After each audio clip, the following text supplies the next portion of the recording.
आज के इस अध्याय में हम रिफ्लेक्स बिंदुओं पर प्रेशर किस तरह से दिया जाता है उस पर चर्चा करेंगे।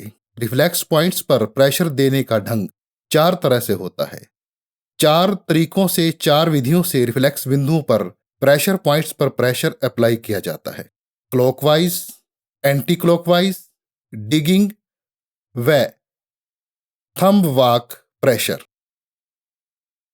क्लॉकवाइज प्रेशर वहां दिया जाता है जहां अंगों में स्टिमुलेशन अत्यधिक बढ़ जाता है, जैसे कि दस्त लगे हुए हों तो आंतों की क्रिया बढ़ गई है, उनमें स्टिमुलेशन हो गया है।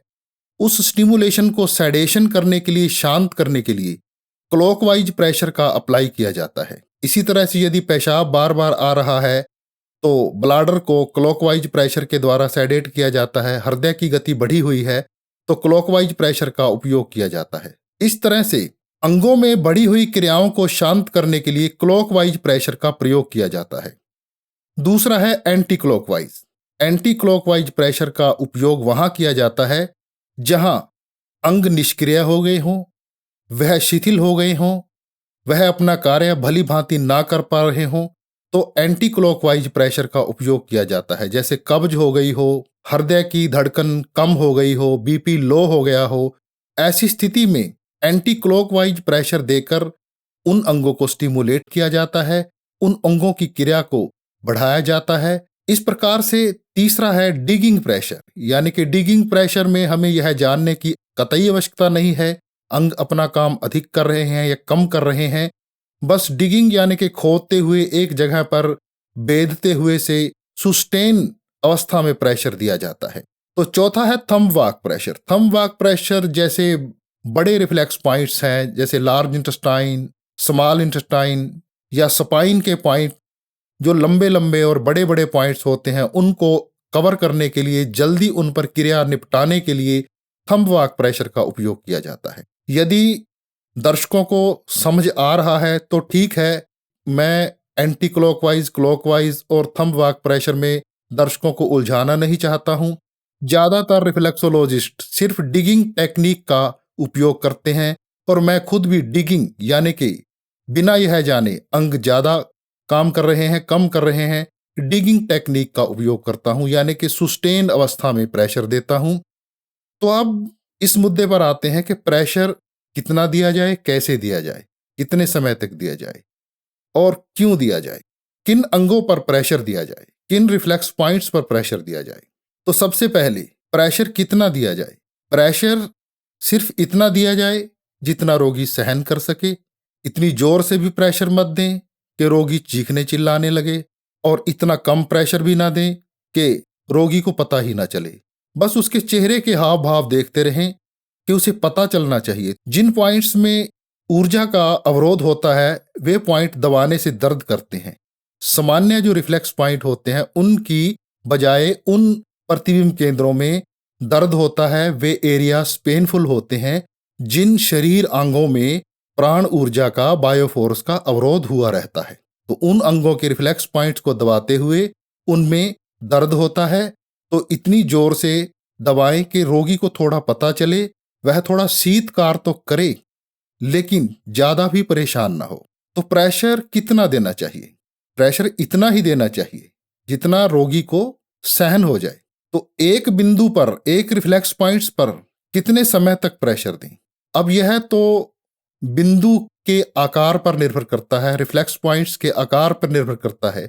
जैसे पिट्यूटरी ग्लैंड का पॉइंट छोटा होता है तो उस पर 5-4 बार प्रेशर देकर अगर एक बार में प्रेस कर रहे हैं तो उसे कम से कम 10-15 सेकंड के लिए प्रेस अवश्य करें और फिर उसको छोड़ दें।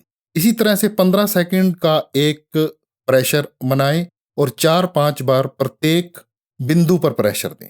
लार्ज इंटेस्टाइन का जो एरिया है वो बड़ा होता है, उस पर प्रेशर देने का जो समय है वो पिट्यूटरी ग्लैंड की बजाय अधिक लगता है। मेरे कहने का अभिप्राय यह है कि एक जगह पर 3 से 4 बार कम से कम प्रेशर दें।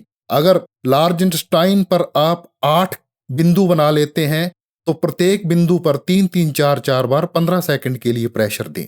फिर प्रेशर देने का समय और ढंग हर चिकित्सक का अलग अलग होता है, अपनी अपनी थ्योरी होती है। अपनी अपनी भावना होती है, अपनी अपनी समझ होती है।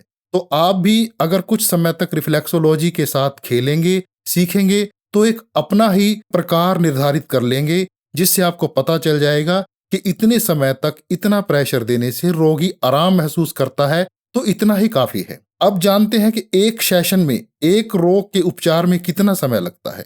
अब ये तो रोग की अवस्था पर निर्भर करता है कि रोग में कितने प्रतिबिंब केंद्र सिलेक्ट किए गए हैं। मान लीजिए 3-4 प्रतिबिंब केंद्र निर्धारित किए गए हैं, तो उस पर कम से कम 5 से 10 मिनट का समय लगेगा। अगर प्रतिबिंब केंद्र 15 या 20 है, तो उसी प्रकार 20 से 30 मिनट का समय लगेगा। तो कहने का अभिप्राय यह है कि विभिन्न रोग अवस्थाओं में रोगी पर 10 से 45 मिनट का समय एक सिटिंग में एक बार रिफ्लेक्सोलॉजी करने में समय लग जाता है। तो अगर प्रेशर पॉइंट ज्यादा है, तो मेरा तरीका यह है कि मान लीजिए किसी रोग में 10 रिफ्लेक्स पॉइंट्स हैं जिन पर हमें काम करना है, तो उनमें से मैं मोस्ट पेनफुल पॉइंट्स 3 या 4 पॉइंट्स ऐसे सिलेक्ट कर लेता हूं जिनमें सबसे ज्यादा पेन होता है।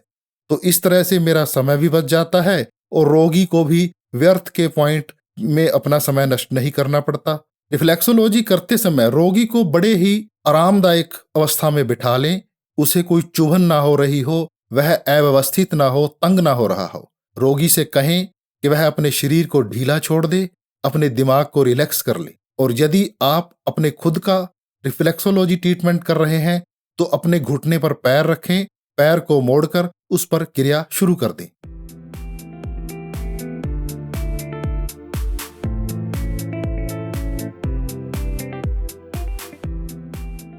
तो कुछ ऐसे रोग हैं जिनमें आप चिकित्सक से पूछकर ही रिफ्लेक्सोलॉजी अप्लाई करें।